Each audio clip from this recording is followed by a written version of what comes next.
They slapped a foreign goods tariff on my bonsai tree, accused me of smuggling plants, and tried to fine me into bankruptcy, completely unaware I was the guy who signs off on real federal import seizures.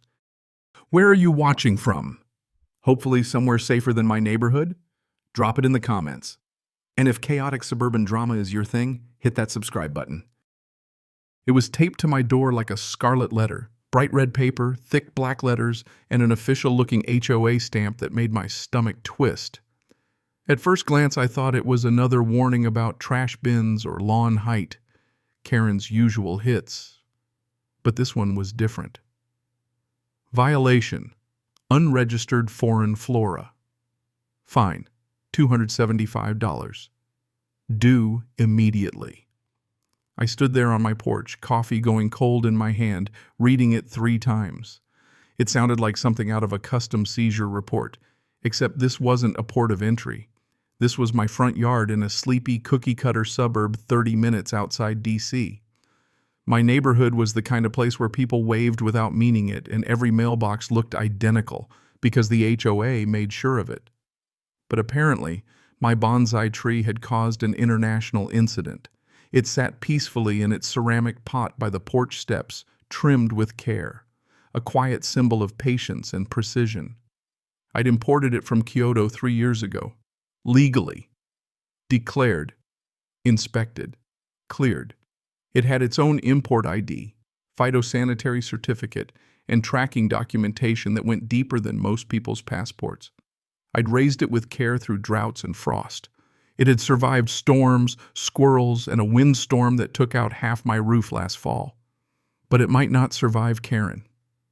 The violation slip listed new regulations under something called the Willow Acres Local Botanical Integrity Clause, a term I had never seen in any HOA document. There was a small QR code at the bottom linking to a site that looked suspiciously homemade, with spelling errors, and a header that read, Neighborhood Naturalization Guidelines V1.4. It had a running list of banned non-native specimens, including bamboo, lavender, aloe vera, and anything shaped to resemble foreign horticultural designs. Seriously. That morning, Karen had walked by in her power walk uniform, matching neon windbreaker, clipboard in hand, and a look that said she knew she'd finally caught me. She'd never liked my bonsai. She once called it visually disruptive, claimed it threw off the curbside harmony of the block. But now she was escalating. Now she was fining me for not registering my tree with the HOA's Botanical Compliance Subcommittee. I didn't know what that meant. I didn't know how it started. But I knew this. That fine wasn't going to be the last one. And something about the wording. Foreign flora. Tariff-style penalty. Pending escalation. It didn't feel like overzealous gardening rules. It felt like a declaration of war. Karen didn't knock. She never did. She just appeared, like mildew or bad news, hovering at the edge of my porch with her signature clipboard and smug smile. Her eyes didn't go to me. They went straight to the bonsai, like it had personally insulted her. "Morning," she chirped, way too cheerful. "Just performing a routine visual compliance check. Don't mind me." She scribbled something with a flourish, then pulled a small measuring tape from her vest pocket and extended it toward the bonsai. I stayed quiet, just watching. This wasn't new. Karen had always been the self-appointed guardian of neighborhood standards. But lately, she'd gone from annoying to unhinged. And today, she'd brought props. Per Section 3B of our updated landscaping trade guidelines, she said, tapping her clipboard, imported vegetation must now undergo visual tariff classification. I blinked. Tariff classification? Yes, she said, like I was the idiot. As in, visual assessment for foreign economic impact. Your bonsai falls under subgroup C, artisanal ornamentals of non-domestic origin. I tried not to laugh. She was dead serious. She flipped to another page, where she'd color-coded shrubs, hedges, and flowering plants into domestic, unregulated, and foreign flagged. It looked like someone had crossed a botany textbook with a TSA training manual. Apparently, my tree posed an economic threat to the HOA's native plant economy. I swear to God, those were her exact words. It's not about the tree, she said, circling it like a hawk. It's about the precedent. If we allow ornamental imports without proper registration, we open ourselves up to invasive species, lowered property values, and neighborhood destabilization. Destabilization, I repeated. She nodded solemnly. We're drafting a tariff rate for violators, retroactive, based on container size, cultural influence, and aesthetic disruption. That's when I realized this wasn't a game to her. She'd created her own customs office, right here in the suburbs. She was judge, jury, and border patrol for backyard plants, and she wasn't acting alone. Behind her, 2 HOA board members stood awkwardly on the sidewalk, holding clipboards of their own. One had a laser thermometer, the other a magnifying glass. They were inspecting flower beds like they were smuggling routes. This is the first phase, Karen said. Next month we launch the HOA Botanical Registry. All residents will be required to submit documentation for any flora acquired from non-local sources. I opened my mouth, then closed it again. Karen smiled wider. Non-compliance may result in garden seizure and decorative embargo. Then she turned and walked away like she hadn't just declared a one-woman trade war on my front porch. And I stood there looking at my bonsai, realizing something I hadn't admitted until now. Karen was absolutely out of her mind, and she'd just made this personal. By the end of the week, the bonsai had become a local celebrity, not in a good way. Neighbors slowed down in their cars to stare at it. Some even took pictures. Others avoided eye contact entirely, like owning a tree from Japan was a felony they didn't want to be caught witnessing. And I knew exactly where the rumors were coming from. Karen had sent out a printed newsletter, not emailed. Printed. Folded into little HOA-sanctioned envelopes and stuffed into every mailbox like she was delivering the gospel. The headline read, "Foreign imports threaten our community values." Beneath that, a grainy photo of my bonsai tree, cropped in just enough to make it look menacing. Like a villain. A 2-foot-tall villain in a blue ceramic pot. The article warned of economic purity degradation, cultural dissonance through landscaping, and something she called horticultural imbalance. I didn't even know what that meant. But according to Karen, imported plants could lead to property valuation inconsistencies and a loss of suburban cohesion. She'd listed my tree by name. Subject, Japanese bonsai. Estimated age, 17 years. Country of origin, Japan. Port of entry, Seattle. Current location, non-compliant residence. Lot number 47. I read the whole thing with my mouth open. She'd done a full dossier on my tree. Like it was a person. Like it was a threat. And it wasn't just words anymore. 2 days later, I caught one of her board members measuring the distance between my porch and the sidewalk. Another one rang my doorbell just to ask if the bonsai had ever been fertilized with foreign-enhanced soil supplements. I told him it gets rainwater and love, and he looked like I'd confessed to tax evasion. Then came the survey, an official-looking form titled Neighborhood Landscape Integrity Feedback. It asked residents to rate how comfortable they felt living near botanically exotic vegetation. It was so biased it might as well have said, "Do you want to live next to this trader?" I checked my porch camera every night. Karen had walked by 4 times in one evening, taking notes. She'd even whispered something into a walkie-talkie. I couldn't make out the words, but I caught the tone. Paranoia, control, authority. It was no longer about a tree, it was about what the tree represented. Karen couldn't stand that something peaceful, beautiful, and different had taken root right under her nose, and she sure as hell wasn't going to let it grow. To her, that little bonsai wasn't just foreign, it was defiance. I came home from work and found a zip-tied plastic bag on my porch. Inside it, folded, cramped, and bruised, was my bonsai. My heart stopped. I dropped everything in my hands and rushed over. The pot was cracked. A few leaves had snapped clean off. One of the delicate wire-guided branches had been bent backwards, like someone had manhandled it, like it was evidence.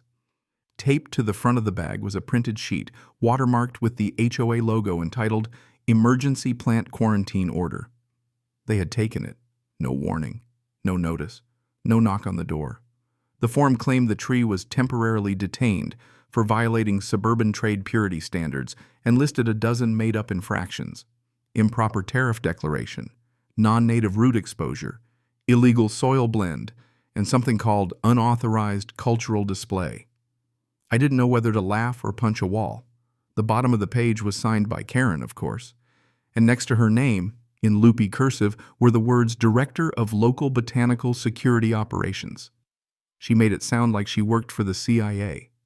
I turned the paper over. On the back, in all caps, it read, "Repeated violations may be reported to Homeland Security under the Community Safety Protection Initiative." That's when it stopped being funny. I stood there on my porch staring at that plastic bag, trying to process what I was seeing. My tree, my perfectly legal, properly imported, fully certified bonsai, was now sitting like a crime scene exhibit outside my own home. Neighbors walked by, eyes flicking between me and the bag.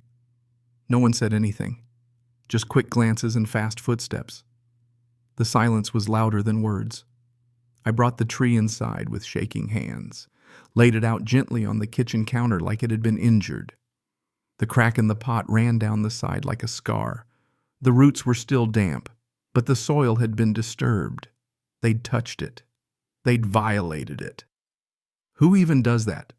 I grabbed my phone and took pictures, every angle, every document, every insult to common sense. I wasn't just mad, I was humiliated. And worse, I was furious that it had come to this. All because I planted something beautiful. I looked down at that tree, something I'd cared for, shaped, protected, something older than half the people on Karen's board. And in that moment, I made a decision. They wanted a federal case. They were about to get one. I didn't sleep that night, not because of the tree, because of the paperwork.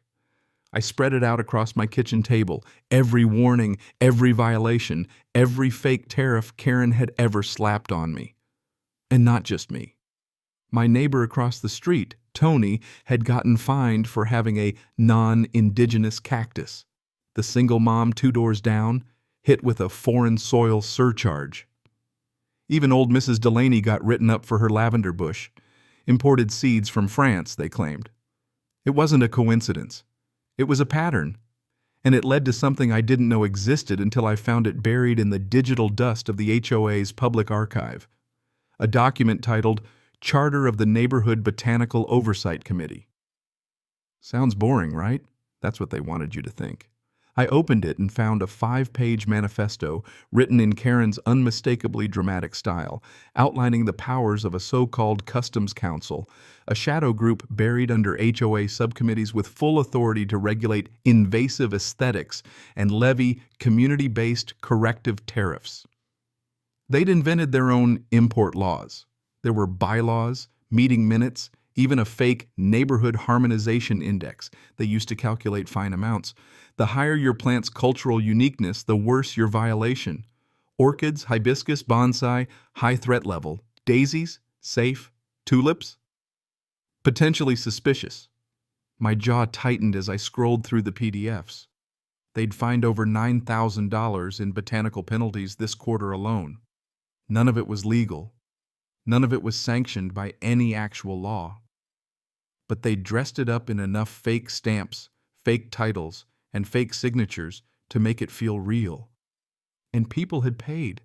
Scared, confused, or just exhausted. They'd paid. Quietly. In cash or online, to a PayPal account labeled Community Beautification Trust. I checked the owner of that account. It was Karen's name. Not the HOA, not the board. Karen. She was running an entire underground racket under the pretense of neighborhood unity, and she'd weaponized fear and red tape to do it. If you questioned her, you got targeted. If you pushed back, you got fined harder. It wasn't about plants. It never was. It was about power. And now that I'd connected the dots, I saw it clearly. The warnings, the bogus QR codes, the fake registry. It was all designed to look official enough to scare people into silence. But she'd made one mistake. She picked the wrong guy to mess with. Because while Karen was busy pretending to run customs, I actually did. I never told anyone what I did for a living, not because I was hiding, just because I didn't need to explain myself.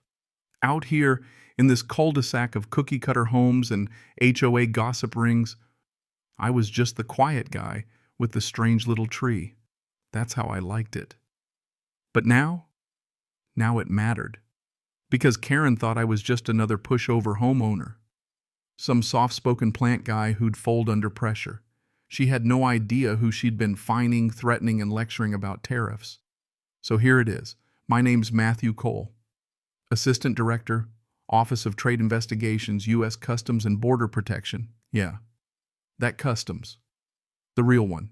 The one with actual federal authority. The one that investigates real smuggling operations, counterfeit goods, illicit imports, and yes, botanical violations. I oversee a team that handles everything from black market caviar to endangered orchids flown in under fake permits. Karen? She was playing make-believe with her garden finds. But me? I was the guy who trained people like her on what not to do. I'd kept it quiet for years. The job, the title, the badge, because no one out here needed to know. I came to this neighborhood to not think about enforcement, seizures, or federal crimes. I just wanted peace, a porch, and a bonsai that reminded me of the trip that changed my life. But Karen brought my world to my doorstep. And that changed everything. I started documenting everything. Not just photos, not just screenshots. Real evidence, chain of custody, metadata, timestamps. I accessed public records and cross-referenced them with bank statements, HOA filings, and the PayPal account she'd used to collect tariffs. Every move she made was traceable. Every lie she wrote down became evidence. I logged it all, printed and backed up twice. I opened a formal folder under my agency's internal case ID system. A soft investigation at first, just enough to get it on the radar. Just enough to protect myself in case Karen pushed harder. And something in my gut told me she would. This wasn't just a rogue HOA president drunk on authority. It was someone running an illegal fee collection scheme under the guise of domestic regulation. That's financial fraud, mail fraud, possibly extortion. And now that I had proof she was using these tariffs for personal gain, it moved from HOA nonsense into federal territory. She thought she was writing pretend laws, but I enforce real ones. And Karen had just crossed a line she didn't know existed. I never wanted to turn my house into a surveillance zone. But Karen didn't leave me a choice. After they bagged my bonsai like a drug bust, I started noticing things. New people walking slow past my yard, HOA members scribbling notes in front of my garage, and one guy with a clipboard crouched by my fence pretending to tie his shoe for a full 5 minutes. That's when I decided it was time to go full ops mode. I installed 2 motion-activated cameras under the eaves, one tucked inside the birdhouse out front, another disguised as a solar light in the flower bed. Nothing fancy, just enough to capture anyone who came sniffing around. I didn't have to wait long. 2 days later, I caught Karen herself staging a violation. She walked up my driveway, clipboard in one hand, a small potted weed in the other, looked around, then bent down and planted it in the corner of my garden. Took a picture, bent down again, nudged it forward, took another, like she was photographing a crime scene she'd just committed. I watched the footage 3 times to be sure. She'd planted an invasive species on my property, just to cite me for it. Then she sent another violation slip. Unauthorized wild Flora, penalty tier 2. That was strike 1. I cross-checked the timestamp on the footage with her HOA emails. Thankfully, the board still sent out copies to the community mailing list. Karen had filed the violation 20 minutes before she even placed the weed. Strike 2. But it was what I found next that really tied it all together. I noticed the same white pickup truck in 3 different camera clips, parked near my house, near the single moms, near Mrs. Delaney's, always right before a new inspection. I ran the plates through a private investigator friend who owed me a favor. The truck was registered to Greenleaf Harmony Landscaping, LLC, a company owned, surprise, by Karen Mitchell. Same last name as our HOA president. Same Karen who'd pushed through new landscaping compliance rules 6 months ago. Same Karen who'd personally recommended Greenleaf to 3 of my neighbors after they were fined. One of them had already paid over $900 to bring their yard back into tariff compliance. There it was. She wasn't just enforcing the rules, she was profiting from them. She fined you, then forced you to hire her. That wasn't just abuse of power. That was a business model built on fear. And now I had proof of it all, on camera and writing, and about to be handed over to people who didn't play make-believe with clipboards. The real investigation had just begun. We called it Operation Garden Sweep. It started with a few quiet phone calls. Nothing official, just me reaching out to some trusted folks from my agency, people who understood discretion, who knew how to watch without being seen, who wouldn't laugh when I told them a suburban HOA had created its own customs enforcement division. I briefed them over coffee in my garage, surrounded by half-potted plants and stacks of HOA violation slips. I laid out the evidence: videos, financials, fake tariff letters, the surveillance footage of Karen planting violations herself. Nobody laughed. One of the agents, Ramirez, shook his head and said, "You're telling me she made a black market out of flower beds?" "Worse," I said. "She's fining people into hiring her own landscaping company to fix the violations she invented." He whistled low. That was all I needed. We had a green light. We didn't go in with jackets or badges. This wasn't a raid. This was surveillance. Clean, quiet, and surgical. A soft sting to catch Karen in the act. Over the next few days, 3 undercover officers moved into the neighborhood under the guise of new homeowners. One took over an empty rental across the street. Another posed as a cousin visiting long-term. The third, my favorite, planted a miniature Zen garden in his front yard, complete with a tiny imported pagoda statue. It was like catnip for Karen. By day 2, she was already pacing in front of the rental, taking pictures, writing notes, whispering into her walkie-talkie like she was directing a military operation. Her 2 board members showed up a few minutes later with measuring sticks and a color wheel. I watched it all unfold on the live feed from my porch camera. They slapped a notice on the door of the Zen garden house that read, "Violation, unapproved cultural landscaping, immediate rectification required." Boom, right there. The next morning, a Greenleaf Harmony truck showed up, Karen's company. The driver got out, rang the bell, and offered a compliance landscaping package at a discounted rate. All on camera, all recorded, every word. The agents didn't bite, of course, but they did accept the written estimate, which included, no joke, a surcharge for removal of foreign influence. We collected everything: photos, video, documents, timestamps, and just like that, the case file crossed from local mischief into federal jurisdiction. Karen had created a fake customs ecosystem. Now the real customs agents were watching, and she didn't even know they were there. It happened on a Tuesday morning, quiet and sunny, the kind of day that starts with birdsong and ends in disaster if Karen's involved. I was sipping my coffee, watching the porch camera feed on my phone, when the group assembled at the end of the cul-de-sac. Karen in her signature red blazer, 2 board members with clipboards, and 3 guys from Greenleaf Harmony unloading tools from the back of their truck. I knew the routine. This wasn't an inspection, it was a sweep.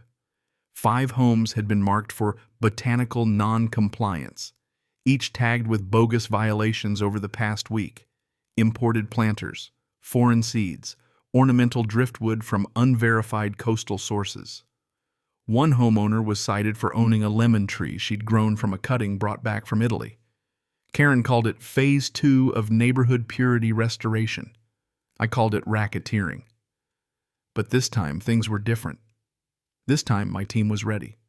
Customs Agent Ramirez was stationed inside the first house, a single mother named Jenna who had been fined twice already for her herb garden. She'd agreed to let us observe from her upstairs window. Across the street, Agent Wells filmed from the trunk of his car, camera hidden behind a cracked taillight. Agent Patel walked casually down the sidewalk, pretending to walk her dog, Mike clipped to her jacket. Karen had no idea she was walking straight into a federal sting. They started with Jenna's house. Karen knocked once, then taped a bright orange final notice to the front door without waiting for a response. The landscapers followed her lead, unloading a spade and a root cutter. But before they could touch a single leaf, Ramirez opened the door. "Can I help you?" he asked, voice calm. Karen's smile faltered. "Yes, we're here under HOA directive to remove unregistered flora of foreign origin. Immediate action required." Ramirez nodded slowly. "Do you have a warrant?" Karen blinked. "This is HOA jurisdiction." He raised his phone. "You're on private property without consent, issuing unlawful fines and attempting unauthorized removal of possessions." She froze. Behind her, one of the landscapers paused, glancing toward the car where Wells was filming. Ramirez stepped outside. "I suggest you cease all actions immediately." Karen laughed nervously. "I don't think you understand the structure of this community." "No," Ramirez said, leveling his gaze. "I don't think you understand the structure of the federal government." She didn't know who he was. She didn't know who we were, but she would. And this was only house 1 of 5. The raid had begun. The meeting room was packed. Folding chairs filled every inch of space inside the community rec center. Karen had called an emergency session, claiming it was to discuss security threats from foreign botanical activity. People looked confused, tired, some just angry. They'd had enough of her fake tariffs and ever-growing list of backyard sins.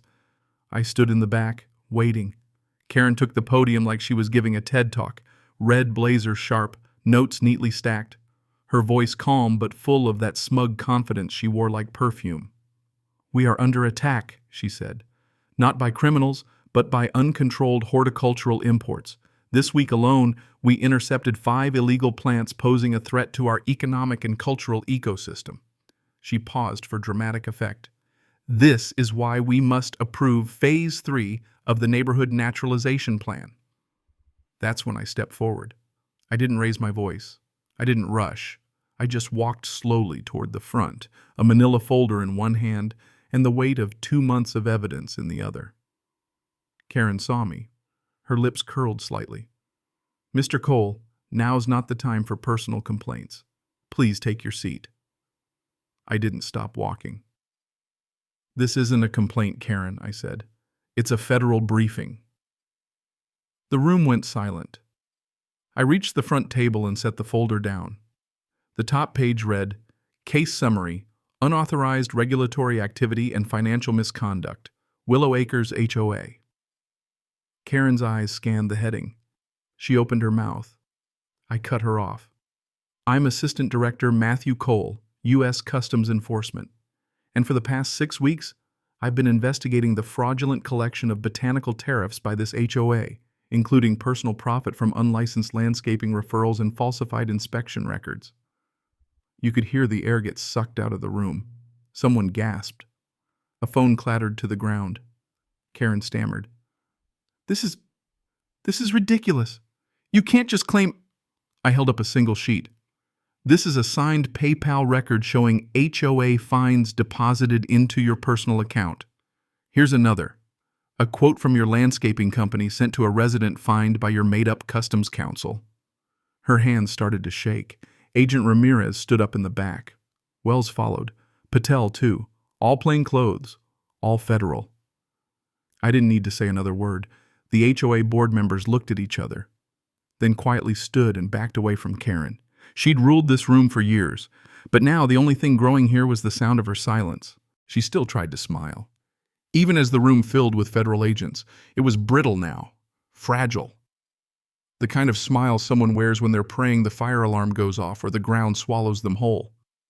But neither happened.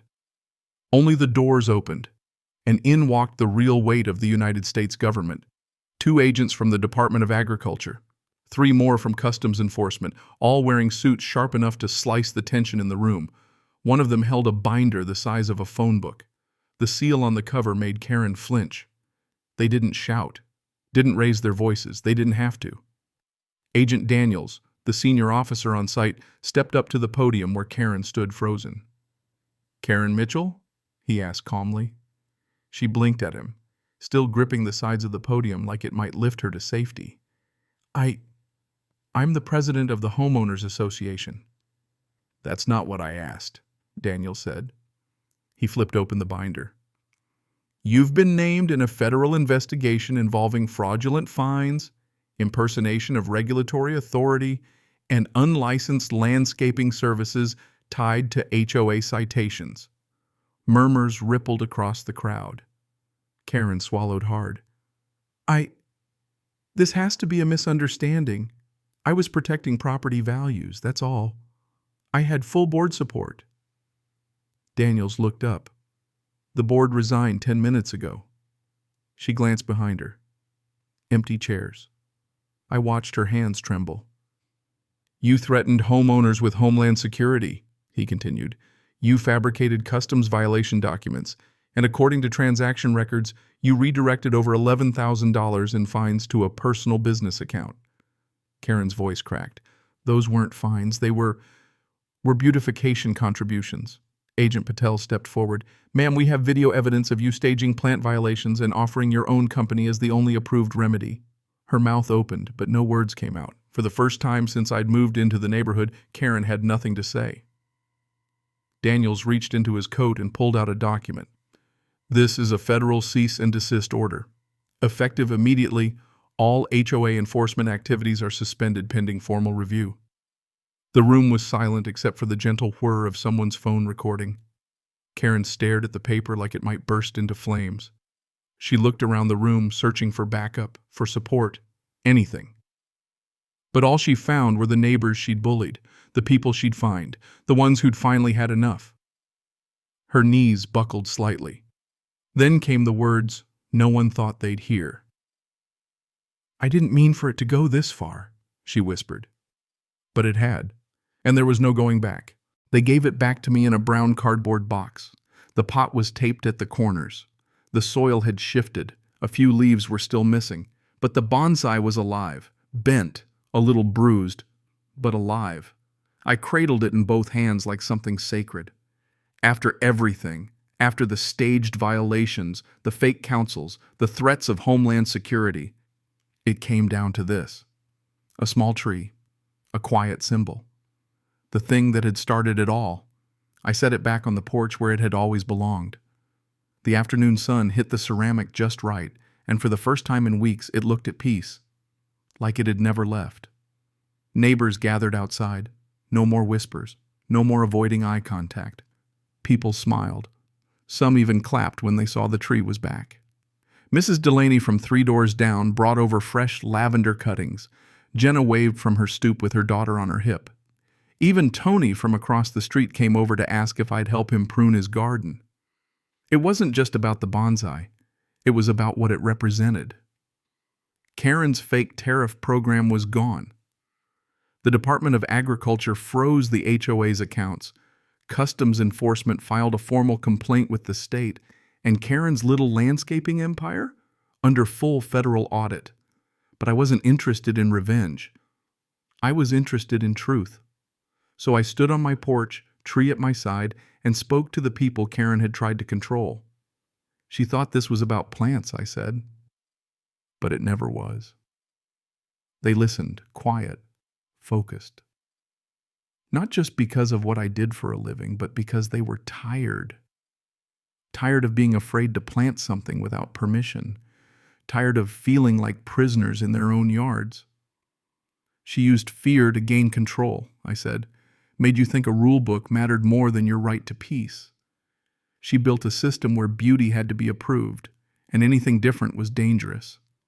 I looked down at the bonsai, the little survivor.